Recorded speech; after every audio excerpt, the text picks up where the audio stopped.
But first, the Fed, Jerome Powell, says there's a long ways to go to bring down inflation. The central bank raised its key borrowing rates for the 10th consecutive time. Owen Fairclough starts us off on what it means for the economy. The US central bank, the Federal Reserve, has raised its benchmark interest rate that influences most types of credit for a 10th consecutive time in a little over a year. That rate now up to 5.25%, the highest in 16 years, sending the cost of credit for pretty much any kind of credit here in the US rising once again. And in doing so, the Fed is sending out two strong messages. One, to businesses and consumers, that this inflation crisis isn't over. With core inflation at around 5%, that's more than double where the Fed wants it. It's also left the door open to future increase rate rises, despite the expectation that this could be the last rate rise for some time. And the second message is to the US banking sector. 4 US banks have collapsed in recent months, prompting concerns about wider contagion in the banking sector.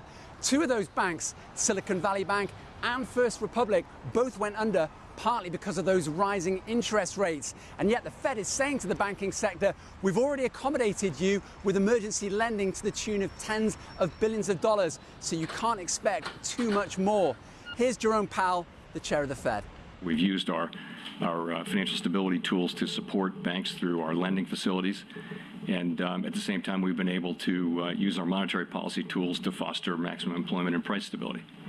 On top of an inflation crisis and a banking sector crisis, the US government is also embroiled in a debt crisis. By the 1st of June, the Treasury Department is warning that the US government may not be able to meet its obligations, may not be able to pay its bills to keep the government functioning unless it raises the debt limit. That's the amount that the US government is legally allowed to borrow.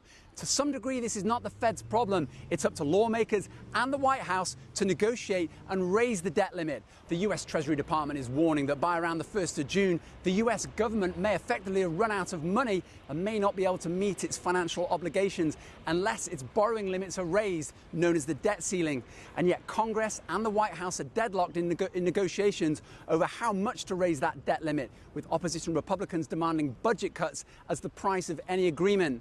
There's little the Fed can do about this. It's up to lawmakers and the White House to figure this out. But the Fed is warning that the consequences of the US running out of money would be catastrophic, not just for the US economy, but for the wider global economy as well.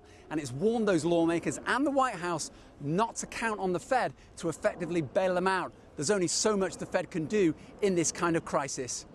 Owen Fairclough, CGTN, Washington.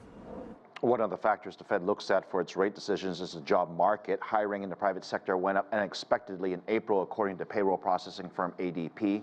Private payrolls rose by 296,000 for the month of April. That was above the estimate of just over 130,000. Leisure, hospitality saw the fastest job growth, while financial and manufacturing sectors lost tens of thousands of jobs.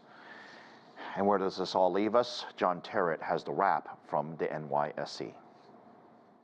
After the closing bell on Wall Street on Wednesday, it became very clear that the banking issue has clearly not gone away. And I'm talking still about those regional banks. You will remember on Monday, JP Morgan Chase, the biggest of them all, took over First Republic. Well, now, after the closing bell on Wednesday, Bloomberg reporting that another bank that is thought to be deeply in trouble, PacWest, is thinking of its strategic future and possibly a sale, which kind of brings us back to where we were with First Republic last weekend. So after the closing bell, PacWest shares down 42%, and another bank thought to be a bit dodgy, Western Alliance, shares down 13%.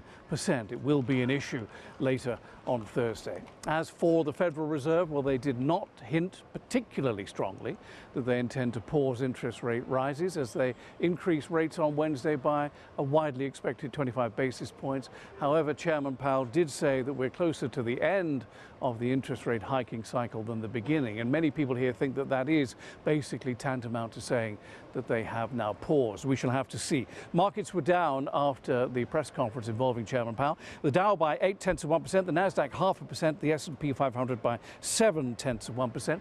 And on Thursday, quite a lot happening. We get earnings from Apple at 20:30 GMT. Apple really has no buzz about it at the moment. We're expecting a revenue drop, even though the supply chain issues that have been hampering the company have come to an end. Also, the weekly jobless numbers, the people signing up for first-time unemployment benefit as of last Saturday, that's at 12:30 GMT. And we have an IPO tomorrow at the exchange. This is Kenvue. It is the consumer health division of Johnson & Johnson. I mention this because IPOs are generally down about 22% year on year. We haven't had one here for a while. John Terrett, CGTN, on the trading floor of the New York Stock Exchange. For more on this rate hike, William Lee joins us, Chief Economist at the Milken Insitute. Good to see you, William. Look, I'm perplexed. Okay, the Fed says the banks are in good shape and it's strong. We have 4,000 small institutions, and as you heard from John's report, after hours, they're getting absolutely pummeled because everyone's going to ask the question of who's next. Why did they raise rates today? Because they're telling us that really there is no systematic banking crisis, no systemic problem with all banks. There are some really bad banks out there who did some really bad stuff, and their supervisors are who really fell down on the job. We have a supervisory crisis, not a banking crisis. And by raising rates, the Fed is really signaling to us there's nothing systematically wrong in the banking system, but that doesn't say they're not bad banks, and we're going to be sure to make sure they shut down and be restructured. So we are picking winners and losers in the banking system. We have 4,000 small, medium-sized banks in this country that essentially are the mainstay of small business creation. And as you know how important that is to the overall economy. How can you say on one hand the system is safe, while on the other hand, a huge chunk of the system is falling apart? Well, Phil, the bulk of all the money in the banks, it sits with the big mega banks like Citi, Bank of America, and Chase. So what we're saying is that the specialty banks, the regional banks, the small banks that service a lot of these small businesses have to rethink their business models. You can't be a specialist bank that serves just rich people whose money gets blown out every time there's interest rates go up. You can't service just cryptocurrency banks. You can't service just a community that deals with venture capitalists in Silicon Valley. Those specialty banks are risky banks, and the supervisors should have shut them down or made them diversify their business models. So what we're seeing is that, notice, most of the banks that you're talking about are out west. But I agree with you, but you're punishing. There are good banks that are being punished out there. There are plenty of banks that saw their deposits increase. They've got a very steady stream of customers. A lot of them are small mom and pop customers. These are not rich customers who work at credit unions, who have deposits at credit unions and small, medium-sized banks across the country. These are regular people with their life savings there. I don't buy that you're punishing anybody. You're punishing everyone at this point. Well, Phil, the way the Fed could have fixed it is to say, we are going to make sure our supervisors do their job. They fell down on Silicon Valley and First Republic. They didn't catch them early enough. We're going to make sure we change the culture there, because their report said that they have a lousy supervisory culture and they did not do their jobs. If they really came out and said, we're going to make sure that every bank out there gives us the absolute response that's needed to make sure that they're safe, and we're going to publish the secret camel ratings, the ratings that supervisors use to rate banks, but they're kept secret because they don't want to scare the public. If we let the camel ratings be public, then we'll know what the supervisors really think of these banks and what actions they have to take. The reason why the Fed says they wanted to raise rates, or did raise rates, I should say, now for the 10th time, by the way, which is unprecedented in my lifetime. I don't ever recall an instance where we raised it so quickly and didn't have a terrible outcome to the economy. But let me catch my breath. The issue is we are losing the war against inflation because the government is still spending money.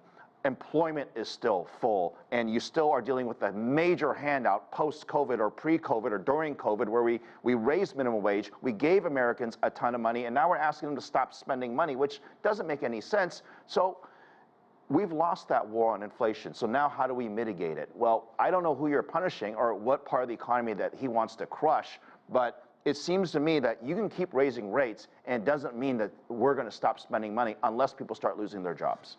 The Fed only has one tool, that's to raise interest rates. Yes, you're absolutely right. The source of the inflation was the fiscal irresponsibility that was handed out all that money indiscriminately and couldn't take it back. Well, right now, the only way the Fed can take it back is to scare people to say, don't spend any more of that money because you're going to lose your job and you need to save the money for a rainy day. And the rainy day is about to come. And that's what the Fed is trying to do.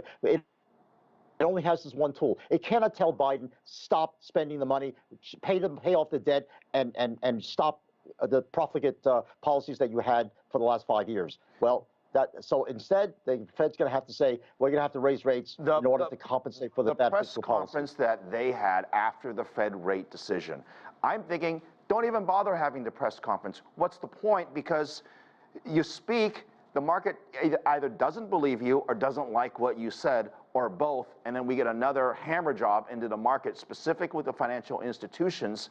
And I'm trying to read between the tea leaves. What was Chairman Powell trying to convey to the public in that press conference?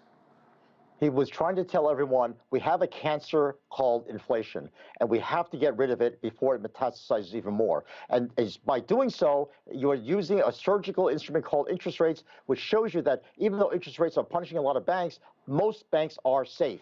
And we're going to make sure we get rid of the ones that are not safe. Well, they were safe. Now they're not safe because we're just going to go on this witch hunt and just start picking off different banks that most, by the way, we haven't even heard of. But I guess we're learning about them now. The question is this, is if the Fed is not successful on inflation, we're causing uncertainty into the financial markets. From an investor standpoint, and by the way, I haven't even talked about the debt ceiling issue, right? That's a whole nother issue to go on. Oh. Why create this type of uncertainty right now? If things were working, why create the uncertainty? Why not let things work if they were working? Because things were not working. The uncertainty was already planted in the minds of the people by the supervisors not doing their jobs and shutting down these banks early. Now people are just scared that every bank is bad. They have to come out and say, these banks are good and the following banks are bad and need work. And if they don't identify the bad banks, the markets are going to start groping, and that's going to cause the disruptions that you're talking about. Do you know the impact you're having on real estate, the impact you're having on commercial real estate? I mean, you have vacancies in places like San Francisco upwards of 20, 30, 40%. There is no way that raising rates and slowing the economy down in the way that we're trying to do it now is going to end up in a very happy story at the end of the day. You're going to see companies who have invested in commercial real estate or business, if you will, altogether, that potentially could collapse. I mean, the banks are in trouble. That means commercial real estate's probably going to be in trouble too, and that could be the next shoe to drop. Small banks are the homes of commercial and residential real estate lending. And so if banks start to contract their lending, you bet you've just identified the main sector that's going to get it on the chin. But don't forget, we need to be able to cause the economy to slow down and keep inflation from accelerating. And the only way to do that is to stop spending, and the only tool the Fed has is this bad instrument. You're right. The best first choice is to get the government, the federal government, the fiscal authorities to stop spending. But that's not going to happen because Congress isn't doing it. The banks are doing the job for you. You're creating a panic. The banks are going to stop lending is what they're going to do, and that's going to create potentially another issue. Where's the FDIC? Where's the Treasury Department in backstopping these loans? Back in 2008, when Lehman blew up, we raised the FDIC insurance up to $250,000 because it was $100,000 back then. We increased it well over 100%. Why can't we do that today to give at least depositors a sense of safety? Because right now we don't have systemically problem banks. That back then, it was the entire banking system was at risk because the real estate market was collapsing. Right now, we have some lousy banks and bad management and bad banking models for small regional banks, and those are very limited. But you're right. People are panicking, and they're needlessly panicking. The Fed could put it stop. William, 10 seconds. Does the Fed raise again, or is this it? Are we done? Unless inflation starts to come down to 2%, they're going to raise again. See you again. Thank you very much. Good to see you, William.